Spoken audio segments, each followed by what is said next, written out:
Hello friend, welcome back to my channel. मेरा नाम है ब्राह्मण। मैं स्वागत करता हूँ आप सबका अपने यूट्यूब चैनल पे। फ्रेंड, आज की वीडियो में बात करने वाले हैं एमबीई के बारे में, तो बनी रहेगी इस वीडियो में हमारे साथ अंत तक। चलिए शुरू करते हैं। बात करें अगर इसकी फुल फॉर्म की, तो MBE stand for management by exception. आइए जानते हैं उसकी डेफिनेशन के बारे में। MBE is the practice of examining the financial and operational result of a business, only bringing issue to the attention of management if result represent substantial difference from the budgeted or expected amount। तो जैसा कि आप समझ सकते हैं कि MBE का basic काम होता है फाइनेंशियल और ऑपरेशनल रिजल्ट को मैनेज करना, उसको एग्जामिन करना एक बिजनेस का। और अगर उस बिजनेस में अगर कोई दिक्कत आ रही है तो उसको मैनेजमेंट के अटेंशन में, उसके नज़र में लाना। अगर कोई उसे सब्सटेंशियल डिफरेंस दिख रही है तो सब्सटेंशियल डिफरेंस से बजट अमाउंट से अगर उसे ज़्यादा दिख रही है तो उसको नज़र में लाना एमबीई का बेसिक काम है। अगर हम एमबीई की एग्जांपल देखें तो वो कहती है कि the company controller may be required to notify the management of those expense that are greater of ₹10 lakh और 20% हायर देन एक्सपेक्टेड। कहती है कि अगर कंपनी की ने कोई बजट बनाई है, किसी एक एक्सपेक्टेड अमाउंट को बनाया है एक काम को करने के लिए, एंड अगर उस चीज़ का बजट उससे ज़्यादा जा रहा है, 20% हाई जा रहा है, या फिर 10 लाख रुपीज अबव जा रहा है, तो उसे कंपनी के मैनेजमेंट को नोटिफाई करना ज़रूरी है। एमबीई का बेसिक यही काम है। बात करते हैं इसकी पर्पस के बारे में। The purpose of MBA concept is to only bother the management with the most important variance from the plan direction और रिजल्ट ऑफ बिजनेस। जैसा कि मैंने ऊपर बताया था कि एमबीए कॉन्सेप्ट का बेसिक काम होता है मैनेजमेंट को बताना, अगर कोई ज़्यादा उसे वेरिएंस दिख रही है जो प्लान्ड तरीके से काम को करने के लिए लिया गया डिसीजन, अगर उसमें कुछ ज़्यादा वेरिएंस दिख रही है तो एमबीए का काम है कि उसे मैनेजमेंट के नज़र में लाना। Manager will presumably spend more time attending to and correcting these larger variance. यहाँ पे मैनेजर्स का काम यही है कि वो ज़्यादा से ज़्यादा टाइम स्पेंड करे और जो उसे लार्जर वेरिएंस दिख रहा है उसे कम करे। The concept can be fine-tuned so that smaller variants are brought to the attention of lower-level manager, while a massive variance is reported straight to senior management।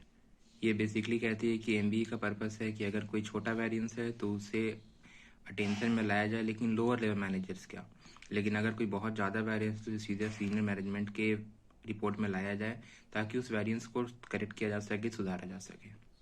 आइए अब देखते हैं कि एमबीई की एडवांटेजेस क्या क्या है। This method allow the employer to follow up the own approach to achieve the result mandated in the company budget.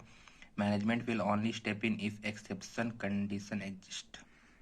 Under this method employ को जो है वो दिया जाता है इतना कि वो अपने से अप्रोच लगा करके सर्टेन टारगेट को अचीव करे कंपनी के बजट में। मैनेजमेंट इसमें एंटर तभी करेगी जब कोई बहुत ज़्यादा वेरिएंस उसे दिखेगी, अगर कोई एक्सेप्शन कंडीशन लाई करेगी। अगर वैसी कंडीशन एग्जिस्ट नहीं करेगी तो एम्प्लॉय जो है वो अपने अप्रोच से टारगेट को अचीव कर सकता है। सेकेंड एडवांटेज है इसका, the company auditor will make inquiry about large exception as part of their annual audit activity, so management should investigate this issue in advance of the audit। अगर larger exception पाया गया है company के budget से काम को करने के लिए, तो कंपनी ऑडिटर जो है वो इस पर इंक्वायरी करके चीज़ को पहले फिक्स करेंगी ताकि मैनेजमेंट जो है वो इस चीज़ को इन्वेस्टिगेट करके इशू को एडवांस में ठीक कर दे ताकि ऑडिट के टाइम पे कोई दिक्कत ना हो। आइए बात करते हैं डिसएडवांटेज की। This concept is based on the existence of a budget against which actual results are compared. If the budget was not well formed, there may be large number of variants, many of which are irrelevant and which will waste time of anyone investigating them।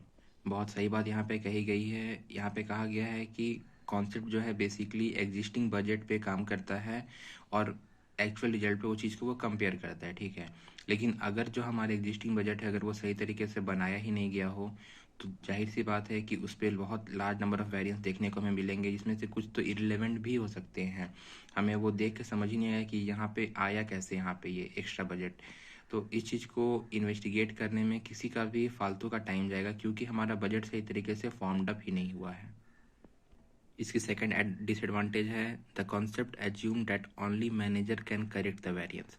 If a business were instead structured so that frontline employee could deal the most variance as soon as they arise, there would be little need for MBE। इस concept की हम लोगों ने सबसे पहले तो MBA की full form ही है मैनेजमेंट बाय एक्सेप्शन। अगर कोई एक्सेप्शन कंडीशन अराइज होता है तो उसको मैनेजमेंट ठीक करेगी। तो ये कॉन्सेप्ट बेसिकली कहती है कि मैनेजर जो है वो वेरिएंस को करेक्ट करेगा।